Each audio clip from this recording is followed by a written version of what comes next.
जय सद्गुरु. मी दामिनी रसोई से जिंदगी तक मध्ये तुमचं मनापासून स्वागत. सखींनो, नवरात्री सिरीज मधला हा आहे आपला तिसरा भाग.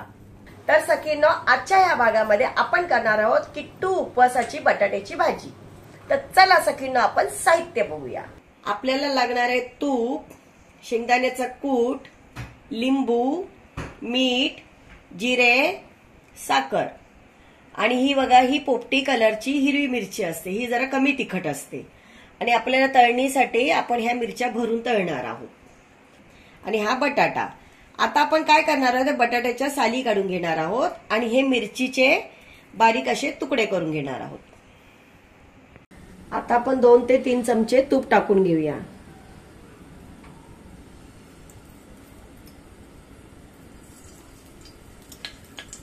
या भाजीमध्ये तूप फार छान लागतं. त्याच्यामध्ये थोडेसे जिरे आहेत, ते जिरे हातावरती चोळून घेणार. जरा जास्त जिरे लागतं, त्याला छान लागते जिऱ्यांमुळे भाजी. जिऱ्याची फोडणी देणार आहोत आपण.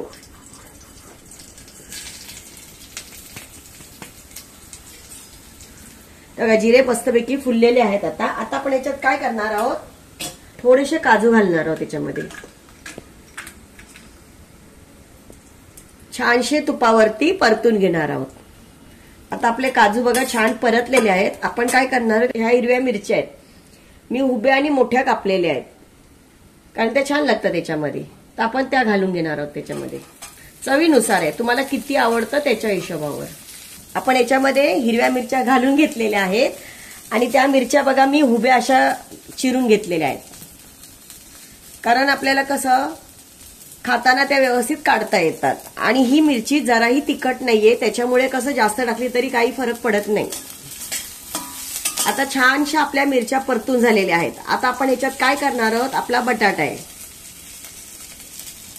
तर आपण बटाट्याच्या फोडी पण बघा अशा मोठ्या मोठ्या केलेल्या आहेत, कारण शिजून त्या बारीकच होतात आणि हे लवकर शिजतात. 10 मिनिटांमध्ये, 5 ते 10 मिनिटांनी भाजी होते.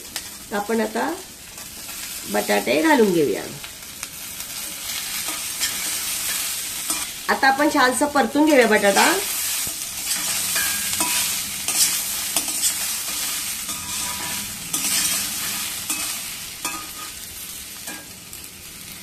याच्यामध्ये आपण काय करणार आहोत, आता थोडासा लिंबाचा रस घालणार आहोत. छान लागतो, आंबट तिखट.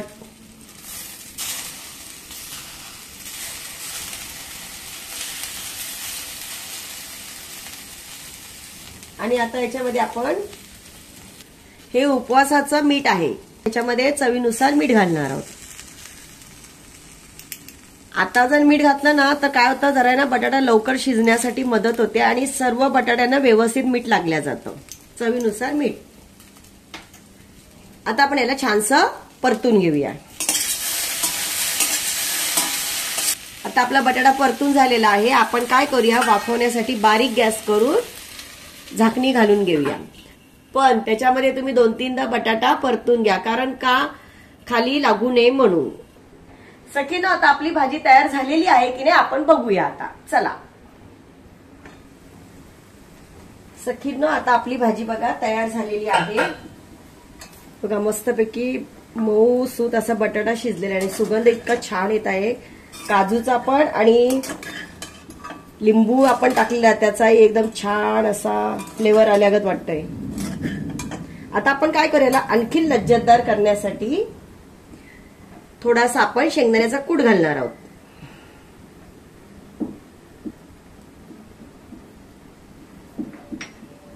आणि थोडीशी आपण चवीसाठी साखर घालणार आहोत त्याच्यामध्ये, थोडीशी नावाला, कारण याच्यामध्ये काय आंबट तिखट आणि गोड अशी चव येण्यासाठी.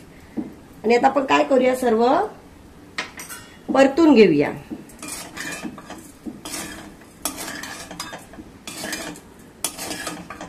आता आपण काय करूया, आपली भाजी पूर्णपणे परतून झालेली आहे. आपण 2 मिनिटं वाफ येण्यासाठी झाकणी टाकून ठेवूया.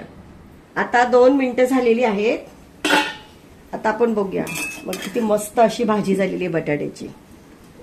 मोठ्या फोडी करण्याचं कारण हेच की शिजल्यानंतर ते असं बारीक असं दिसू नये आणि खायला आपल्याला व्यवस्थित आलं पाहिजे. त्याच्या हिशोबाने आपण मोठ्या फोडी केलेल्या आहेत. ही नुसती भाजी खायलाही खूप सुंदर लागते आणि नुसतं चहा बरोबरही खायला छान लागते. उपवासाला जर तुम्ही एक वाटीवर भाजी खाल्ली तरी तुमचं पोट भरण्यासारखं आहे.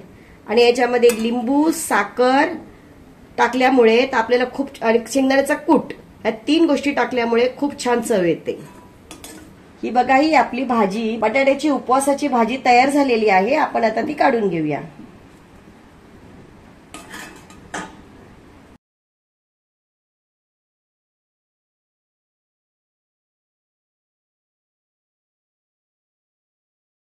सखींनो, तर ही होती आजची किट्टू बटाटा उपवासाची भाजी.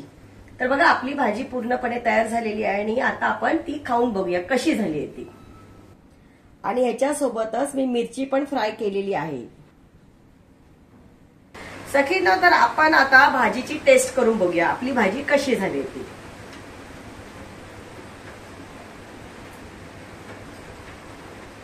आणि याच्याबरोबर आपण शेंगदाण्याचा कूट, जिरे आणि मीठ घालून ही फ्राय केलेली मिरची ती खाऊन बघूया.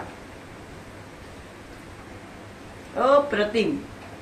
याच्याबरोबर ही मिरची नक्की करून बघा, कारण खूप छान लागते. आणि बटाटा नुसता तुम्ही अशी भाजी खाली किंवा चहा बरोबर घेतला तरी खूप सुंदर, आणि तुमचं पोट एकदम गच्च भरून जाणार. तुम्हाला पूर्ण 7-8 तास तरी भूक लागणार नाही. खरोखर सुंदर झाली.